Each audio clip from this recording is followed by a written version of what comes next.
তুই বুঝিসনি রূপা, আর তুই যে বাইরে বড় হয়েছিস সেটা তোকে দেখে বোঝা যাচ্ছে। দীপা সোনার রূপার উপর যেন বেশ অনেকটা রাগ করে আবারও সারাটা জীবনের মতো ছোট লাবণ্য সেনগুপ্তকে নিয়ে বাড়ি থেকে বের হয়ে গেল সূর্য। তাহলে এবার অপরদিকে সূর্য, সোনা, রূপা, দীপার একটা নতুন করে সংসার করার লক্ষ্যটা কি হবে? হ্যাঁ বন্ধুরা, অনুরাগের ছোঁয়া ধারাবাহিক নাটকের আগামী পর্বগুলোতে আমরা ঠিক এমনটাই দেখতে পারবো। আর আপনারা যদি আমাদের চ্যানেলে নতুন হয়ে থাকেন তাহলে চ্যানেলটিকে অবশ্যই একটি সাবস্ক্রাইব করে দিবেন। আমরা এপিসোডের শুরুতে দেখতে পারবো যে সেই উর্মি এবং উর্মির মা যখন বেশ অনেকটা রাগারাগি করতে থাকে এবং বাজে কথা বলে সূর্যকে, ঠিক তখনই কিন্তু সেখানে এসে দীপা সে বলতে থাকে যে তোমরা আমার স্বামীর সাথে এইভাবে কথা বলতে পারো না। তখন যেন এগুলো কথা বলার মাঝখানে যেন উর্মির গালের মধ্যে একটি চর মেরে বসে দীপা। ঠিক তখনই কিন্তু সূর্য কথা বলে ওঠে যে এটা আসলে আমার মেয়ে, আমি নিজে স্বীকার করছি এই লাবণ্যই হচ্ছে আমারই অবৈধ সন্তান।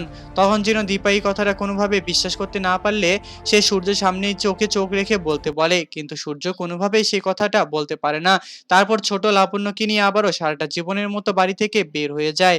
হ্যাঁ বন্ধুরা, অনুরাগের ছোঁয়া ধারাবাহিক নাটকের আগামী পর্বগুলোতে আমরা ঠিক এমনটাই দেখতে পারবো। আর আপনারা যদি আমাদের চ্যানেলে নতুন হয়ে থাকেন তাহলে চ্যানেলটিকে অবশ্যই একটি সাবস্ক্রাইব করে দিবেন। ধন্যবাদ।